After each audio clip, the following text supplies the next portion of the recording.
বিতাকালে বিকাল ৩টা নাগাদ পদ্মশ্রী পুরস্কারপ্রাপ্ত নগেন্দ্রনাথ রায় অসুস্থ অবস্থায় ভর্তি হন শিব মন্দির সংলগ্ন একটা বেসরকারি নার্সিংহোমত। ইয়ারপর আজ সকালে নগেন্দ্রনাথ বাবুর অপারেশন হয়। অপারেশনের পর অনেকটাই সুস্থ আছেন ওমরা।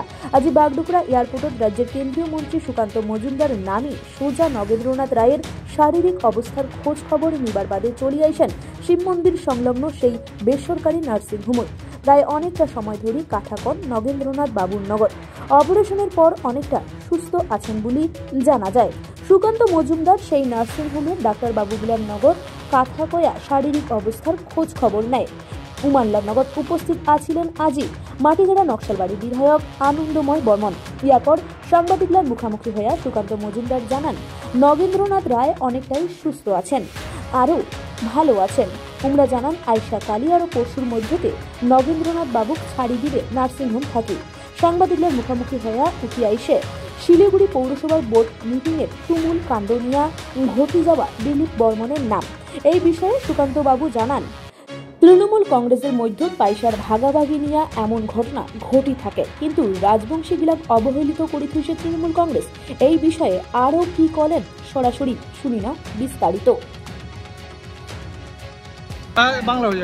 আমাদের পদ্ম পুরস্কার প্রাপক রাজবংশী সমাজের গর্ব নগেন্দ্রনাথ রায়, তিনি অসুস্থ হয়ে এই বেসরকারি হসপিটালে ভর্তি আছেন জানতে পেরে আমি বাগডোগরাতে নামার পর সরাসরি এখানে চলে আসি। ওনার শারীরিক স্থিতি, ওনার একটি অপারেশন হয়েছে এবং সেই অপারেশন হওয়ার পর শারীরিক স্থিতি এখন মোটামুটি ভালো আছে। ডাক্তারবাবুরা আশা করছেন যে আগামী এক দুদিনের মধ্যেই নগেন্দ্রনাথ রায়কে এখান থেকে ছেড়ে দেওয়া হবে এবং তিনি সুস্থ আছেন আপাতত, খুব এখনও এনার্জিতে ভরপুর। ওনার সাথে আমার দীর্ঘক্ষণ কথা হলো। ডাক্তারবাবুদের সাথে আমি কথা বললাম, যে ডাক্তারবাবু অপারেশন করেছেন, ডাক্তার ঘোষ, তার সাথেও কথা বললাম। যারা ওখানে আছেন এখন দেখভাল করছে যে সমস্ত ডাক্তারবাবু, হাউস স্টাফ, তাদের সাথে কথা বললাম, ভালো আছেন। তিনি আবার লিখতে শুরু করেছেন, মহাভারত আবার লিখতে শুরু করেছেন, সে বিষয়ে কিছু জানা আছে? রাজবংশী ভাষায় মহাভারত আবার লিখতে শুরু করেছেন। আমার সাথে কথা হলো, তার সাথে সাথে ওনাকে আমি আমন্ত্রণ জানালাম ওনার লেখা রামায়ণের উপর, রাজবংশী ভাষায় লেখা রামায়ণের উপর আমি আমার জেলাতে একটি রামায়ণ মেলা করব বলে ঠিক করেছি। তার ইনোগ্রেশন করার জন্য, অর্থাৎ উদ্বোধন করার জন্য আমি ওনাকে আমন্ত্রণ জানালাম। উনি রাজি হয়েছেন। উনি বলেছেন সুস্থ হয়ে আমি বালুরঘাট যাব, দক্ষিণ দিনাজপুর যাব সেই মেলার উদ্বোধন করতে। তা আশা করছি ভগবানের কৃপায়, ভগবানের আশীর্বাদে উনি দ্রুত সুস্থ হয়ে আবার স্বাভাবিক জীবনে আসবেন এবং রাজবংশী ভাষায় মহাভারত লেখাটাও সম্পন্ন করবেন, মহাভারত ট্রান্সলেশনও সম্পন্ন করবেন। বোর্ড মিটিং থেকে বের করে দেওয়া নিয়ে থেকে রাজবংশীদের মধ্যে দেখুন, এইসব তো চলতেই থাকে। তৃণমূল কংগ্রেসের পয়সার ভাগাভাগি, আর তৃণমূল কংগ্রেস তো কোনো উত্তরবঙ্গের যারা মূল মানুষ, রাজবংশী বলুন, উত্তরের দিকে একদম পাহাড়ের দিকে গোর্খা ভাইরা বলুন, তাদের কথা তো কোনো ভাবেননি। এই সমস্ত প্রান্তিক মানুষদেরকে কে সম্মান দিয়েছেন আপনি দেখুন। উত্তরবঙ্গের মূল যে সমাজ, রাজবংশী সমাজ, সেই রাজবংশী সমাজের অনন্ত মহারাজকে ভারতীয় জনতা পার্টি রাজ্যসভার সাংসদ করেছে।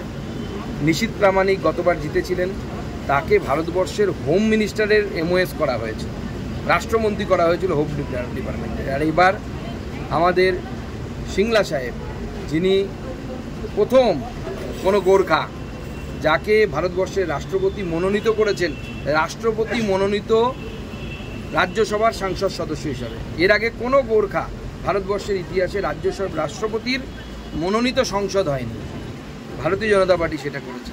এই প্রান্তিক লোকেদের সাথে ভারতীয় জনতা পার্টি আছে।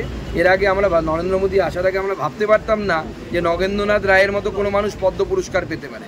আমরা দেখতে পেতাম বড় বড় সিনেমা আর্টিস্ট, পতদির ছেলে, কি হিরোর নামই ভুলে যায় তার, সে সাইফ আলী খান, সে পেত হচ্ছে পদ্ম পুরস্কার। হাওয়াই চপ্পল পরা মানুষ, ছেঁড়া গেঞ্জি পরা মানুষ, যারা বাড়িতে পরে থাকে ছেঁড়া ধুতি পরা মানুষ, তাদেরকে পদ্ম পুরস্কার পাইয়ে দেওয়ার কাজ নরেন্দ্র মোদী করেছে।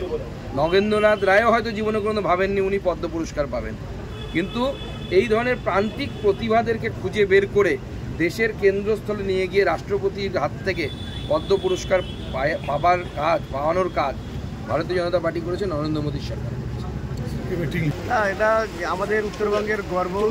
পদ্মশ্রী নগেন্দ্রনাথ রায়, উনি শারীরিকভাবে অসুস্থ। তো সুকান্তদা এখানটা আসার পরে আমি একবার বললাম যে উনি ওরকম উনি অসুস্থ হয়ে আছেন, শিব মন্দিরে একটি নার্সিংহোমে ভর্তি। তো সুকান্ত বলে সাথে বলে ঠিক আছে তাহলে একবার আমরা গিয়ে দেখি একবার ওনার শারীরিক অবস্থা একবার খোঁজ খবর নিই।